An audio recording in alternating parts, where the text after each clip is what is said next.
आज हम आपके लिए कैलेंडर की तीसरी क्लास लेकर आए हैं और कैलेंडर की तीसरी क्लास में हम आपको बताएंगे, कुछ प्रैक्टिस करवाएंगे कुछ सवालों की। ठीक है, तो इन सवालों को जानने के लिए, इन सवालों को करने के लिए ज्यादा से ज्यादा लोगों को हमारा वीडियो को शेयर कीजिए, सब्सक्राइब करवाइए, साथ साथ लाइक भी करवाइए, जिससे कि हमें भी मोटिवेशन मिले। हम भी थोड़ा इम्प्रूव कर रहे हैं, आप लोग भी हमें जो है मोटिवेट कीजिए, जिससे और इम्प्रूवमेंट हम कर सकें। ठीक है, कैलेंडर में हम लेके आए आपके लिए आज कुछ सवाल। तो पहला सवाल हमारा ये है कि जतिन को ठीक से याद है, जतिन को ठीक से याद है कि उसकी माता का जन्मदिन 12 मार्च के बाद और 17 मार्च से पहले था। उसकी बहन को ठीक से याद है कि उसकी माता का जन्मदिन 10 मार्च के बाद और 14 मार्च से पहले था। तो उसकी माता का जन्मदिन कब था? सवाल हमारा पूछ रहा है, यहाँ पे कंफ्यूजन वाला दिया हुआ है और सवाल भी बड़ा है, तो आप इसको ध्यान से समझिए। क्या कह रहा है? जतिन को ठीक से याद है कि उसकी माता का जन्मदिन 12 मार्च के बाद और 17 मार्च से पहले था। उसकी बहन को ठीक से याद है कि उसकी माता का जन्मदिन 10 मार्च के बाद और 14 मार्च से पहले था। तो उसकी माता का जन्मदिन कब था? तो हमें इसके लिए क्या करना होगा? हमें सबसे पहले इसमें देखना है कि जतिन को जो याद है वो डेट क्या है। जतिन को जो याद है वो डेट है 12 मार्च के बाद। तो 12 मार्च के बाद क्या क्या आता है? 13 मार्च, 14 मार्च, 15 मार्च, 16 मार्च, 17 मार्च। और 17 मार्च से पहले की बात कर रहा है, 12 और 17 के बीच की बात कर रहा है। मैंने सारी डेट यहाँ पे लिख दी है, 12 और 17 के बीच में ये डेट आएंगी। अब इसमें वो कह रहा है कि 12 मार्च के बाद, मतलब कि 12 तारीख तो नहीं हो सकती। उसके कहने का मतलब ये हुआ 12 मार्च के बाद मतलब 13 मार्च हो सकता है, 14 हो सकता है, 15 हो सकता है, 16 हो सकता है, 17 हो सकता है। साथ साथ अब उसने क्या कहा कि 17 मार्च से पहले। अगर 17 मार्च से पहले है तो 17 भी नहीं हो सकता, इसको भी हटा दो। अब 17 मार्च को भी नहीं है, 12 मार्च को भी नहीं है। अब जतिन को जो याद है, जो वो कह रहा है, जतिन जो कह रहा है कि उसकी माता का जन्मदिन इन 4 डेट में किसी भी एक डेट में होगा। ठीक है, जतिन के अकॉर्डिंग। अब उसकी बहन को क्या याद है? उसकी बहन को याद है कि उसकी माता का जन्मदिन 10 मार्च के बाद, यानी कि 10 मार्च के बाद क्या आएगा? 11, 12, 13 और 14। उसको क्या याद है? 10 मार्च के बाद। ऐसे डेट बढ़ती जाएगी, लेकिन हमने साथ साथ ये भी देख लिया कि वो 14 से पहले की बात भी कर रहा है, तो 14 तक हमने इसको लिख लिया। अब इसमें 10 मार्च के बाद कह रहा है, तो 10 मार्च नहीं हो सकता। फिर 10 मार्च के बाद मतलब 11, 12, 13, 14 हो सकता है। 14 से पहले कह रहा है तो 14 भी नहीं होगा। 14 से पहले होता है 13, 12, 11, इस तरीके से रहेगा। अब इसमें जो डेट बची है 11, 12 और 13, जो उसकी बहन को, जो वो बोल रही है, उसकी बहन के हिसाब से जो है, अकॉर्डिंग टू उसकी जतिन सिस्टर्स, क्या है कि 11, 12 और 13। अब इसमें हम क्या करेंगे? हम देखेंगे कि कौन सी डेट दोनों में कॉमन आ रही है, कौन सी डेट दोनों में है। जो डेट दोनों में है, जतिन को जो याद है उसमें, और उसकी बहन को जो याद है उसमें, जो डेट दोनों में है, जो तारीख दोनों में है, उसकी माता का जन्मदिन उसी तारीख में होगा। तो यहां से हम देखते हैं कि 13 मार्च यहां पर भी है और 13 मार्च यहां पर भी है। इसके अलावा 11, 12 है यहाँ पे, इधर 11, 12 नहीं है, इधर 14, 15, 16 है, इधर 14, 15, 16 नहीं है। तो जो कॉमन डेट है, कॉमन डेट क्या है? 13 मार्च। यानी कि सवाल हमारा सॉल्व हो गया। 13 मार्च को जतिन की माता का जन्मदिन होगा। जतिन की माता का जन्मदिन कब था? 13 मार्च को था। ठीक है, अब हम नेक्स्ट सवाल पे आते हैं। कैलेंडर में एक चीज मैं आपको बताना भूल गया था, अभी उसको नोट कर लीजिए। ये क्या है कि शताब्दी के अंतिम दिन नहीं हो सकते, ऐसा भी सवाल आ जाता है हमारे पास। कभी कभी एग्जाम में वो पूछता है कि किसी शताब्दी में अंतिम दिन कौन, आपको ऑप्शन दिए होंगे 4, अंतिम दिन कौन कौन से नहीं हो सकते, ऐसे पूछ लिया होगा। 4 ऑप्शन होंगे, तो ऑप्शन को आपको दे देगा शुक्रवार, शनिवार, रविवार। सवाल पूछ लेगा कि इसमें से कौन सा शताब्दी का अंतिम दिन नहीं हो सकता। तो मैं आपको सिर्फ ये बताने जा रहा हूं कि शताब्दी में कौन कौन से दिन, अगर सवाल आता है तो आप वो दिन याद रखिए जो नहीं हो सकते। उसके अलावा जो भी दिन आपको दिया होगा वो शताब्दी का अंतिम दिन हो सकता है। तो जो दिन नहीं हो सकते हैं वो दिन है मंगलवार शताब्दी का कभी भी अंतिम दिन नहीं होगा। इसके अलावा है बृहस्पतिवार, या गुरुवार भी बोलते हैं बहुत लोग, बृहस्पतिवार। मंगलवार को आप इंग्लिश में समझ लीजिए ट्यूसडे बोलते हैं, बृहस्पतिवार को आप थर्सडे बोलते हैं, और इसके अलावा होता है शनिवार को आप बोलते हैं सैटरडे। ठीक है, तो ये 3 दिन ऐसे दिन होते हैं जो किसी भी शताब्दी के अंतिम दिन नहीं हो सकते। इसके बाद अब हम स्टार्ट करते हैं अपने क्वेश्चन पे आते हैं। तो क्वेश्चन नंबर अपना तीसरा है कि आज रविवार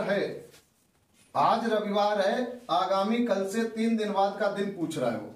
आज रविवार है, आज रविवार, कल, आगामी कल की बात कर रहा है वो। तो आज रविवार हो गया, आगामी कल से 3 दिन बाद प्लस 3 दिन बोल रहा है, यानी कि हमें जो बताना है रविवार के बाद, कल के बाद 3 दिन और उसमें निकालना है, उसके बाद का दिन बताना है। तो क्या है, रविवार अगर आज है, आप नॉर्मली मैं 2 तरीके से बताऊंगा इस सवाल को, दोनों तरीके आप समझ लीजिए। रविवार के बाद क्या आएगा, सोमवार, ठीक है, और सोमवार के बाद अगर 3 दिन और हम इसमें लेंगे तो मंगल, बुध और बृहस्पतिवार। तो अभी हमारा यहां से क्या आंसर निकल के आएगा, यहां से हमारा आंसर निकल के आएगा, आज रविवार है तो आगामी कल के 3 दिन बाद बृहस्पतिवार होगा। अब इसके बाद मैं आपको जो बता रहा हूं, जो मैंने आपको 7 डेज कॉन्सेप्ट बताया था उसके अकॉर्डिंग आप उससे समझ लीजिए, 7 डेज कॉन्सेप्ट से समझिए। आज रविवार है, रविवार को हमने किससे डिनोट किया था, 0 से। रविवार किससे डिनोट किया, 0 से। अभी क्या बोल रहा है कि आगामी कल को मैंने किससे डिनोट किया था, +1 से। आगामी कल के 3 दिन बाद, 3 दिन का मतलब इसमें 3 दिन और जुड़ेंगे, ठीक है। अभी रविवार को हम 0 से डिनोट करते हैं, और ये यहाँ पे जो टोटल आ रहा है, ये आ रहा है 4, 1 और 3 कितना हो जाएगा, 4। 4 को किससे डिनोट करते हैं, 4 जो डिनोट करते हैं उसको बृहस्पतिवार से। बृहस्पतिवार को किससे डिनोट करते हैं, 4 से। अब देखिए रविवार 0 हो गया, सोमवार 1, मंगल 2, बुध 3 और बृहस्पति 4। तो आप 7 डेज कॉन्सेप्ट से भी लगा सकते हैं सवाल को, आपको जैसे अच्छा लगे आप वैसे इस सवाल को लगा सकते हैं, ठीक है। इसका आंसर होगा बृहस्पतिवार। आज रविवार है, आगामी कल से 3 दिन बाद का दिन जो होगा वो क्या होगा, बृहस्पतिवार। अगला सवाल है हमारा, कह रहा है 31 दिन के महीने में 16 को बृहस्पतिवार है, महीने का आखिरी दिन बताइए। महीने का आखिरी दिन पूछ रहा है तो डेट क्या होगी, क्योंकि वो खुद ही बता रहा है 31 दिन का महीना है। स्टार्टिंग में उसने बोला 31 दिन के महीने में, यानी कि महीना जो है 31 दिन का है। 16 को बृहस्पतिवार, 16 तारीख का उसने दिन दिया हुआ है। 16 तारीख को उसने क्या बताया, 16 को उसने बता दिया है 16 को बृहस्पतिवार है, 16 को बृहस्पतिवार है। और 31 को उसने पूछा है कि कौन सा दिन होगा। 16 को उसने बता दिया है 16 को बृहस्पतिवार है, महीने का आखिरी दिन। आखिरी दिन का मतलब 31 तारीख को ही वो पूछ रहा है कि कौन सा दिन होगा। तो 16 के बाद हमारे पास कितने दिन बचते हैं, आप 31 से 16 माइनस कर लीजिए, घटा लीजिए, तो दिन बचते हैं 15, ठीक है। 7 डेज कॉन्सेप्ट कहता है कि जब हमें दिन निकालना होता है तो जितनी भी संख्या हमारे सामने होती है उस संख्या में हम 7 से डिवाइड कर देते हैं, 7 का भाग दे देते हैं। तो यहाँ पे संख्या क्या है बच्ची हमारे पास, 15। 15 को जब 7 से डिवाइड करेंगे, भाग देंगे, तो जो रिमाइंडर जो आएगा वो होगा 1, क्योंकि 2 बार भाग जाएगा, 14 माइनस हो जाएगा तो बचेगा क्या, 1। जो 1 बच रहा है, अभी क्या है कि इस 1 का मतलब जो हुआ वो ये हुआ कि जो दिन तारीख मतलब 16 तारीख को जो उसने दिन हमें दिया है उसमें हम 1 ऐड कर देंगे, जोड़ देंगे। तो बृहस्पतिवार उसने दिया है 16 तारीख को, इसमें अगर 1 दिन को हम ऐड करेंगे, जोड़ेंगे, तो दिन आ जाएगा शुक्रवार, ठीक है। एक तो ये तरीका हो गया।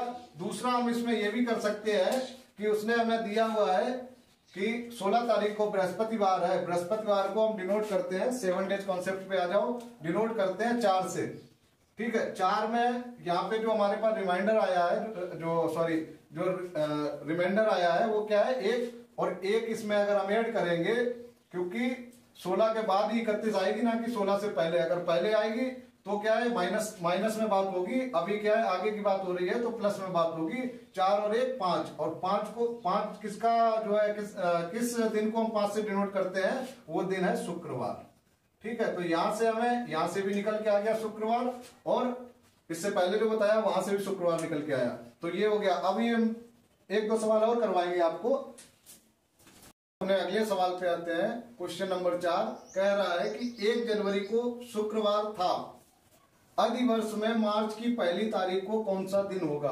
अब वो अधिवर्ष की बात कर रहा है, तो मैंने आपको फर्स्ट क्लास में बताया था, जो कैलेंडर की पहली क्लास मैंने ली थी, उसमें आपको बताया था कि किसी भी अधिवर्ष में जो फरवरी का महीना होता है, फरवरी का महीना जो होता है वो कितने दिन का होता है? 29 दिन का। ठीक है, तो इसने क्या बात कही है? इसने बोला है कि 1 जनवरी को शुक्रवार था, तो हम यहाँ पे लिख लेते हैं 1 जनवरी क्या हो गया? 1 जनवरी को शुक्रवार हो गया। ठीक है, 1 जनवरी को शुक्रवार हो गया। अधिवर्ष में मार्च की पहली तारीख, यानी कि 1 मार्च को पूछ रहा है कि कौन सा दिन होगा, 1 मार्च को कौन सा दिन होगा, ये हमसे पूछा जा रहा है। अभी क्या है कि इसको निकालने के लिए अभी आप ये देखिए कि 1 जनवरी को उसने शुक्रवार बता दिया, तो जनवरी कितने दिन का होता है? 31 दिन का। 31 में 1 चला, इस 1 को माइनस कर दीजिए क्योंकि वो हमें पता है, बचे 30 दिन। 30 को यहाँ पे नोट लिख लीजिए। इसके बाद फरवरी में कितने दिन होते हैं? सॉरी, फरवरी में अधिवर्ष का फरवरी है, लीप ईयर का फरवरी है, तो इसमें 29 दिन 29 डेज होते हैं, तो ये 29 यहाँ पे आ जाएगा। प्लस उसने पूछा है 1 मार्च का, तो ये 1 मार्च का मतलब 1 दिन यहाँ भी आ जाएगा। 7 डेज कॉन्सेप्ट से एक तो हम ऐसे लिख सकते हैं, दूसरा हम इस तरीके से कर सकते हैं, जो मैं आपको बताया नहीं है, चलो मैं बता देता हूँ। 30 को जो भी महीना रहता है उसमें हम क्या करते हैं? 7 से डिवाइड कर लेते हैं। जैसे जनवरी 31 का होता है, तो 31 में अगर 7 से डिवाइड करेंगे तो रिमेनिंग जो आएगा वो आएगा 3। फरवरी को करेंगे तो रिमेनिंग 0 आता है जब लीप ईयर नहीं होता है, जब लीप ईयर होता है तो 1 आता है रिमेनिंग। ऐसे ही मार्च का करेंगे, मार्च भी 31 का होता है, 3 आएगा। अप्रैल का करेंगे, उसमें 2 आएगा। तो यहाँ पे क्या है कि हमने जो किया अभी, हमने दिन पूरा पूरा लिख दिया क्योंकि मैंने आपको बताया नहीं थी, ये कॉन्सेप्ट बताया नहीं है। नेक्स्ट क्लास में बता दूंगा, इसको एक्सप्लेन कर दूंगा। अभी क्या है, ये सारे दिनों को हम जोड़ लेते हैं तो ये कितना आ जाएगा? टोटल 60। ठीक है, इस 60 को हम 7 से डिवाइड कर देते हैं, 7 से इसमें भाग दे देते हैं। तो जब 7 से भाग देंगे तो कितनी बार जाएगा? 8 बार। 8 बार जाएगा, कितना आएगा यहाँ पे? 56 आएगा, 56 आएगा। जो रिमेनिंग रहेगा वो क्या रहेगा? 4, यानी कि 4 रिमेनिंग आ गया हमारा यहाँ से। जब 4 रिमेनिंग आया तो यहां से हमें पता क्या चलेगा? यहां से हमें पता चल रहा है कि 1 जनवरी को शुक्रवार था, तो 1 मार्च को उसने जो पूछा है, तो 1 जनवरी शुक्रवार, यानी कि ये शुक्रवार में +4 अगर हम कर देंगे तो हमारा वो दिन निकल के आ जाएगा जो हमें उसने सवाल में हमसे पूछा गया है 1 मार्च का। तो शुक्रवार में अगर 4 दिन करते हैं तो शनिवार, रविवार, सोमवार और मंगलवार, चौथा दिन क्या है? ये दिन जो हमारा आएगा मंगलवार। एक तो इस तरीके से इसको हम कर सकते हैं। दूसरा क्या है कि हम यहाँ पे थोड़ा चेंज भी कर सकते हैं, 7 डेज कॉन्सेप्ट के साथ आ जाते हैं अगर, तो क्या है कि शुक्रवार को हम किससे डिनोट करते हैं? शुक्रवार डिनोट करते हैं हम 5 से, और यहाँ पे रिमेनिंग क्या आया? 4। ये कितना हो गया? टोटल 9। 9 को डिवाइड कर दिया 7 से, रिमेनिंग क्या आया? 2। और 2 जो है किस दिन को हम 2 से डिनोट करते हैं? वो दिन होता है मंगलवार। मैं आपको दोनों तरीके से सवाल लगा रहा हूं, आपको जो सरल लगे, जो आपको सही लगे, जिससे आपको समझ में आया, वो तरीका यूज कर सकते हैं परीक्षा में। ठीक है, नेक्स्ट सवाल पे आते हैं। हमारा नेक्स्ट क्वेश्चन है, क्या कह रहा है कि माह की 10वीं तिथि को, माह की मतलब महीने की 10 तारीख को रविवार के 3 दिन पहले का दिन पड़ता है। सवाल कह रहा है कि 10 तारीख को माह की 10वीं तिथि बोल रहा है। वो कहने का मतलब ये है कि महीने की 10 तारीख को रविवार के 3 दिन पहले, मतलब रविवार के 3 दिन पहले कौन सा दिन होगा? यहाँ पे रविवार है, इससे 3 दिन पहले आएंगे तो शनिवार, शनिवार से पहले शुक्रवार, और शुक्रवार से पहले क्या आएगा? गुरुवार या बृहस्पतिवार बोलते हैं जिसको, बृहस्पतिवार। ठीक है, तो 10 तारीख को दिन कौन सा है? जो सवाल कह रहा है वो कह रहा है कि 10 तारीख को बृहस्पति है। हालांकि उसने सीधा नहीं बताया हमें, उसने घुमा के बोला है। यहाँ पे समझने की बात है। वो कह रहा है माह की 10वीं तिथि रविवार के 3 दिन पहले पड़ती है। 3 दिन पहले, रविवार के 3 दिन पहले कौन सा दिन आया यहाँ से? बृहस्पतिवार। अब सवाल में पूछ रहा है कि दूसरी तिथि को कौन सा दिन होगा? दूसरी तिथि का मतलब यह है कि 2 तारीख का वो पूछ रहा है, यानी कि अब वो पीछे का पूछ रहा है। 10 तारीख उसने दिया हुआ है, पीछे का पूछ रहा है। 2 तारीख को उसने पूछा है कि कौन सा दिन होगा। तो 2 - 10 जब करेंगे हम, क्योंकि पहले की जब बात आती, मैंने आपको बताया पहले को हम डिनोट करते हैं माइनस से। ये पहली क्लास में मैंने बताया, जो कैलेंडर की पहली क्लास है, तो पहले वाली बात को किससे डिनोट करते हैं? माइनस से। तो यहां से क्या हुआ? 2 - 10 होगा। तो यहाँ पे क्या आया? रिमेनिंग आया 8। और 8 को जब हम 7 डेज कॉन्सेप्ट यानी कि 7 से जब डिवाइड करेंगे तो यहाँ पे रिमेनिंग आएगा 1। इसका मतलब ये है कि जो 10 तारीख को बृहस्पतिवार या गुरुवार या थर्सडे आप बोलिए, बृहस्पतिवार है, तो 2 तारीख को कौन सा दिन होगा? 2 तारीख को बृहस्पतिवार से 1 दिन पहले, यानी कि बृहस्पति -1, इस तरीके से कर लीजिए। तो कौन सा दिन आएगा? बुधवार। ठीक है, ये हो गया। और यहीं पे अगर हम 7 डेज कॉन्सेप्ट से पूरा सवाल करें तो यहाँ पे क्या आएगा? बृहस्पतिवार को हम डिनोट करते हैं कितने से? बृहस्पतिवार को हम डिनोट करते हैं 4 से। 4 ये -1, क्योंकि पहले की बात कर रहा है, यानी पीछे जाना है हमें, तो -1 करेंगे कितना आएगा? 3। और 3 को किससे डिनोट करते हैं? कौन सा दिन है जो जिसको 3 से डिनोट करते हैं? वो दिन है बुधवार। तो आंसर क्या आएगा हमारा? बुधवार। ये मैंने आज आपको जो सवाल लगवाए हैं, ये सवाल आप ध्यान से, जहां पे समझ में ना आए वीडियो को बैक करके आप चला के उसको समझ लीजिए। कॉन्सेप्ट समझ में ना आए कि किस तरीके से मैं बता रहा हूं, क्या कर रहा हूं, तो अगर आप पहली बार हमारे चैनल पे आए हैं और इस वीडियो को देख रहे हैं, तो इसके कैलेंडर की मैंने 2 क्लास और ली है, वो दोनों क्लासें भी आप ले लीजिए, जिससे कि आपको बेहतर समझ में आएगा। साथ साथ आप सभी लोगों से मेरा अनुरोध है कि हमारी वीडियो को लाइक, शेयर और सब्सक्राइब जरूर कीजिए। लोगों को बताइए हमारे चैनल के बारे में। इसमें हम आपसे कोई पैसा नहीं मांग रहे हैं, बस आपसे अनुरोध है कि हमारी क्लासेस को लाइक, शेयर और सब्सक्राइब जरूर कीजिए। धन्यवाद।